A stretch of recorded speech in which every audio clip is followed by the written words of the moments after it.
Hi and welcome back to another video of JPlay. I am Marcus, and again today should be a relatively short one as I'm just basically opening the box of Europa Universalis, the Prize of Power, which I finally received, and it really came on the exact same day when I finished my playthrough of Crusader Kings, the board game. Very interesting, didn't really plan for it, but really excited to see what this game does. I think I really opened the lid and had a very brief glance at the inside just to check if it's completely messed up or so, but seems to be fine. So I have really no clue what to expect. I backed this game quite a while ago. I pretty much forgot about all of this. So yeah, let's simply do that. Yeah, maybe I can do that right here. It's really a heavy box. Not quite as heavy as Gloomhaven, but close. So yeah, let's see. First of all, we see some scenario booklets. This is scenarios 1. These are some of the realms of the Western Europe map. I believe, yeah, that's the thing I checked already. Realms of the distant continents. So yeah, tons of realms to deal with, and I really do like that they're using the, let's say, original crest. At least I think Aragon, I'm relatively certain that that's the right one. Navarra, I think so too, and Scotland for sure. I think Scotland changed every now and then. I just watched a documentary on the history. I think at some point in time they had a mixture of crests between France, the Fleur-de-Lys, and the Scottish Lion here. But yeah, I think this is more or less accurate. So these are those peace resolutions. Oh yeah, flow charts. If you watch my playthrough of Crusader Kings, the board game, then you may have noticed that Crusader Kings, the board game, is fairly straightforward, relatively simple. Here, I'm relatively certain that's not the case. As far as I remember. And yeah, and these I think are player aids basically for declaration of war, call to arms, battle dice. This is complete round summary. I think it's a 6-player expansion is in your 5 to 6-player expansion is part of this here. Then we have the solo and bot rules. I think I will come to that a little bit later. Solo rules have been designed by David Turchi, yeah, so I think nothing can go wrong here. And maybe I should talk you through this. So there is an additional deck of cards. These are the extra bot decks. So you might wonder yourself, hey, do I have to spend money to play this solo? No, that's not the case. Everything that you need to play solo, as far as I understood, is part of the box here. But you can only play 3-player scenarios. So basically you against 2 bots. That's my understanding. If you need scenarios where you need more decks, then you simply need additional cards. That's all that it is. Definitely does make sense. Yes, they could have put it in. I get it, but yeah, they didn't. So I think yeah, it's still pretty lengthy rules with a lot of flowcharts. And David, he's very well known for that, to provide very sophisticated solo rules, right? I mean, there are ways to approach certain games where you can simply flip over a card, do what it says, and then you're gone with it. In a game like this, and that's also what I have noticed in Crusader Kings, where the solo rules are relatively simple, but the problem with those solo rules is when they are simple, in these kind of games, you have to make a lot of decisions for the AI. And this is where I always debate with myself, I said something that you should do, did I judge it correctly? So in this case, having a flowchart bot action, so what they're going to do, gives you, I think, a closer feeling to the actual player. And that's what David also always does in his solo play. It always feels like you are actually playing, or when you actually playing against an actual player, rather than just flipping over a card. So, which also means, I think, I'm not sure if it's the case here, that you're also using all of the aspects of a given game. Let's again take Crusader Kings, the board game, where, for example, the bot never taxes. So a lot of, or some of the mechanics simply didn't kick in because there aren't rules about this. I think this could be different here, which is why I'm curious. I'm curious how it plays. Here are the rules, and wow, this is massive. This is truly massive. No comparison to, again, Crusader Kings here. Again, yeah, there are a lot of, no, not sure if it's really, but there are some images in here. But again, it's a different kind of beast. And don't expect me to play this game solo anytime soon, quite honestly. So I will definitely need 1 or 2 plays with the multiplayer games before I even dare to look at the solo rules. So here are some more scenarios, actually. Whew, okay, player realm setups, team variant, Mediterranean dominance. So that's cool that you have scenarios. And there is another game which I'm Europa Universalis, which is also a beast. I think the box is twice as large as this one. Very hard to get to the table because it's very slow. It's massive. You need tons of space. I think back then we needed really 2 tables to play this game. Not small tables, really 2 massive tables to play this game properly. And the problem is there weren't any scenarios where we always wondered, oh man, if this game had a quick start scenario, for example, where a lot of things already were done, then I think we would have played it much more often. So I think hopefully that they have somewhat dealt with that in here. So here's a 3-player scenario, introductory mode, always a good thing. Here I think it's a more of a, let's say, standard scenario for 4 players. Very, very detailed rules in respect to setup and whatever, how you prepare the event decks. But yeah, I'm already talking way too long about the game itself. I think the idea was to have a look at or inside the box. So maybe I should zoom out for a second. Yeah, because it's a relatively massive box. Again, not exactly Gloomhaven, but again, also very, very close to that. So here we have, yeah, I don't know, this seems to be some battle resolution things, fleet, army, you name it. So yeah, definitely a lot of things in here. This is just to hopefully really get it back actually after I have unboxed it. Status map, round status. Okay, I already see that here it's dual layered, and that's already kind of standard for these kind of games. But yeah, that really looks nice. I'm pretty sure it will start to warp as soon as I start playing, but really looks very nice. Should be 6 for 6 players exactly. So these are the player boards. Status map, again, as I haven't read the rules, I have no clue. Active power struggle. But well, looking at this, I'm already so psyched to play this game. Awesome. Some dice, actually quite a lot of dice. These seem to be engraved, so they're not printed, they're engraved, so that's already a plus thing. So a lot of different dice, I think, depending on what units you are using or so. Again, haven't read the rules, no clue what those do. Then yeah, we have basically trays for the individual players, and they're already pre-sorted. Definitely something I would appreciate. Can I open this? It seems I can. Maybe let's have a closer look at some of the components. So we have plastic down here. So here we have some fleet stuff. It doesn't really fit. Okay, you have to turn it over. Then I think some infantry or so, some more ships here. I think this could be some kind of victory point counter. No clue. Again, I don't know, some more generic, let's call it meeple. Status token, I think these are mainly, I guess, ownership markers or so. I think this is around maybe food, or are you pillaging stuff? Could be something like this. Maybe it's one is in unrest and one is controlled or so. I could imagine that this is the case. Some standard wooden cubes. And yeah, as I said, these are for the individual players. So let's see if I can close it. Yes, not a problem. So we have a white player here, we have a yellow player here, we have a blue player here. This is 4. What do we have here? Okay, then we have green and red. And I'm seeing this.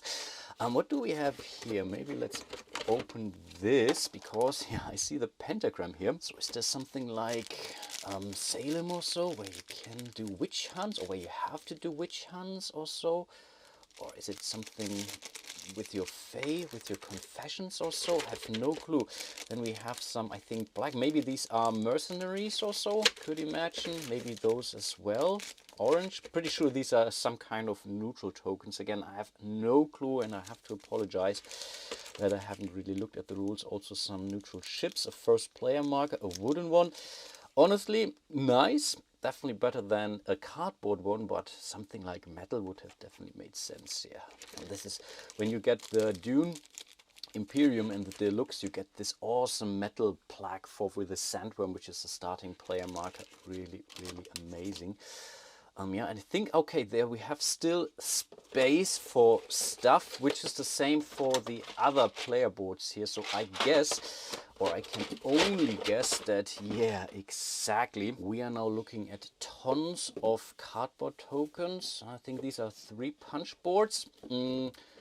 There is money token in it, obviously, and here I really couldn't resist. I had to go with the metal coins, and these metal coins are amazing. I think I will unpack these for you, so give me a second. So yes, here we are, and these are really gorgeous, gorgeous looking coins. Really nicely engraved. I think we have 3 denominations here. I think these are maybe the 5s. Yeah, this is a 5. This is a 10. It says even Aurum on it, and also so lovely. And we have the 1s, and this is really, I think when you take maybe Sire, I think Sire has very cool looking coins actually, but for this kind of medieval game, I think I have never seen nicer looking coins. Maybe let me zoom in for a second so that you can maybe have a look. I think this back is now really, wow, look at those, really nice. Can't wait to play with those. I will not have a closer look at the punch boards here, maybe, yeah, for now. Okay, the ears. Maybe let's have a look at the back side of it, and it seems, it really seems when I look at those that we may not need those because I have the deluxe component. So I also see this unrest markers here. In the player callers we have a purple player as well, so I think some of those tokens may not be needed, maybe none of those actually. This is something which I really have to check out. I do see though there is something that says bot income down here. Again, I can only imagine, and here it says even diverse faith. Exactly, it has to do with faith. It's not necessarily a witch hunt, but it's definitely around the different faiths, and I think this will be a thing in this game. Let's say not just political but also religious struggle, which is something that doesn't happen in the Crusader Kings board game, for example. Big deal in the video game, but not really done well, or not at all in the board game. Maybe again with expansion they would have introduced it, but yeah, it didn't really sell particularly well. That was my understanding, unfortunately, because I really do like Crusader Kings, the board game. But yeah, maybe this will be my new go-to game. In respect to these medieval dudes on the map kind of game, Thief is still my #1 go-to game. This is really a game we have played, I don't know, 10, 15 times easily, and still very much enjoying this. Very old school, and yes, in some instances we are house ruling the heck out of this game. Not too much, but we do that. But still such an enjoyable game, because again, this is so close, or it feels so close to the also political and religious powers. You have to form alliances by marrying. You can poison someone else. Also, it's very similar to Crusader Kings, but then again, the whole combat aspects is much more sophisticated in Thief compared to Crusader Kings, where it's really tough waging a war actually. So yeah, if you would ask me, Thief is my #1 game for this kind of genre. Let's put it like this. If this will replace it, I don't know, as this seems to be much more complicated as compared to Thief. I don't know, quite honestly. I have to give it a go. Maybe it's not that big of a deal. I don't know. Maybe it's relatively straightforward. I don't think so personally, but maybe everything falls together nicely. But yeah, that's basically the punch boards. I think down here there's even more. Okay, there were some coins left over. I really shouldn't have. I need to pay attention. Don't want to lose those coins, of course. Yeah, obviously we have some cards. So here we see a big bunch of event cards. Merchant Fleet, Power Struggles. No clue what those do. Then we have, I think, various boards. Also a little bit depending on pretty much which scenario you are playing, and I think this is simply one map. I guess it relates to the time period you're playing in, because a lot of those scenarios say 1400 something to 1700 something, for example. That's the one piece I was able to see. And yeah, I mean, look at all those crests and flags out here. I'm already getting excited. Yeah, I'm really looking forward to this. So this is one of the maps. Again, I don't think you're playing with all the maps all the time. Yeah, exactly. It says it here, for example, up there, 1444 setup, for example. So I think I can only imagine that this is really specific, and this is really a lengthy board. I mean, look at this. I think these are all the colonies which you are maybe going to deal with in the end. So we have the Americas here, we have Africa here, India and Arabia. Maybe I should even show this and not put it next to the board. Down here we have Far East, yeah, pretty much Indonesia, Aceh and Australia and whatnot. Obviously, yes, it is one of those games where conquering and yeah, dealing with the dark history, but yeah, that's these kind of games. Then we have for the 1618 setup pretty much the same maps, I guess. Yeah, it's also India and so on when you look at it, but yeah, it comes with different starting conditions, at least I can only imagine. And then down here, what do we have here? It also says 1444 setup. This is a different side, so they're also, I think, yeah, they are dual-sided, basically. I think this is simply a different part of the region. So I'm not even sure if you're using all maps, or maybe is this then also something I really have to zoom out now. Yeah, basically different maps which you put together, again, depending on the scenario. So maybe in a 3-player game, you're only using half of those maps here, for example. In a 4 to 5 or 6-player scenario, you use them both. I have no clue. Again, this is the 1680 setup side of the map, but you see it already. There's a lot going on in respect to little icons here every there. So this seems to be a harbor space, for example. I'm relatively certain that this has to do with some trading. Up here, Northern and Central Asia, so this seems to be, yeah, I don't know, a flyout of particular region or so. I think there's a lot going on in this game, again, especially compared to Crusader Kings, and I can't wait to have a look at this. So I'm pretty sure I will start reading the rules today, and hopefully by tomorrow I will be able to, yeah, basically make up my mind to see how complicated this is. And then, yeah, there's a ton more cards in that box here.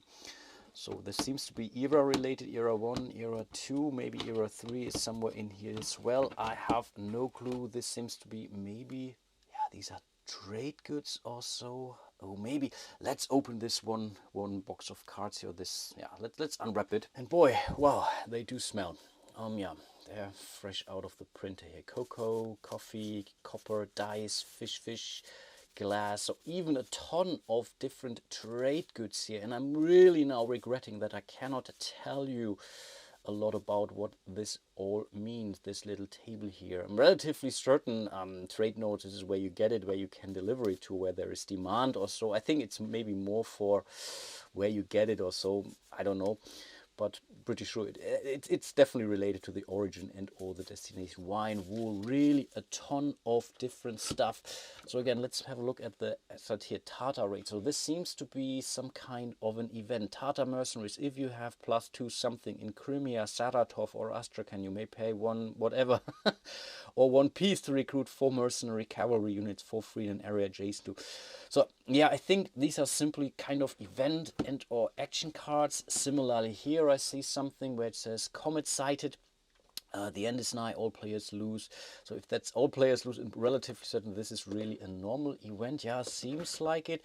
Yeah, this is also event, so this is really a ton of cards in here. Naval maneuver. What does it say? Use in a naval battle to gain. So this is a card which may be an event card for you or so.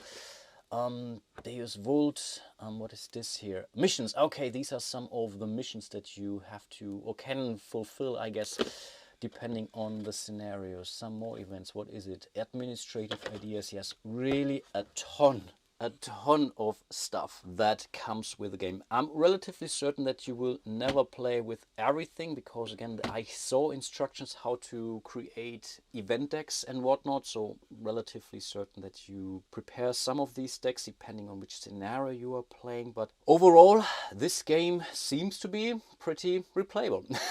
And I think, yeah, again, I will not going to unpack all of those right now, because then it will be a mess. Relatively certain about this. What is this stuff here? This piece card. Maybe let's have a look at this here. It says forced march, move an army up to 4 spaces, and then something down here. Maybe something that happens here, and then you have to trigger this down here. Maybe it's the leader. I have no clue, but really very much looking forward reading those rules and finally understanding what everything means here. But yeah, that's basically the unboxing of Europa Universalis, the Price of Power Deluxe Edition, I should add. Again, with a solo mode designed by David Turchi. And yeah, let me know what you think. Let me know how eager you are seeing me play this game solo, and then maybe I can reprioritize things a little bit. Let's see how things go. Until then, I will do another playthrough of, I think, more of a Europe game. I think Council of Shadows also I'm looking into right now. I have played it multiplayer already, but haven't really checked out the solo rules. Rulebook is terrible, by the way, of the other game, Council of Shadows. Really had to struggle, but yeah, still a good game. And I'm really looking forward to that playthrough. And then again, by playing this, hopefully I'm able to start learning this game, hopefully get it on the table, most likely not this weekend, but maybe next weekend-ish or so. Let's see how things go. And then yeah, let me know what you think. And before I forget, huge shout out to all of my patrons and channel members out there. You guys are truly amazing. Really do appreciate all your support. And yeah, if you want to support me, you can find my page on Patreon. There's a link down below. You can click on the join button to join me directly here on YouTube. You can click the little dollar symbol below this video for a small or not so small donation. Like and subscribe, leave a comment. This also greatly helps, of course. And yeah, with that being said, hope to see you soon in one of my other videos, and until then, bye bye.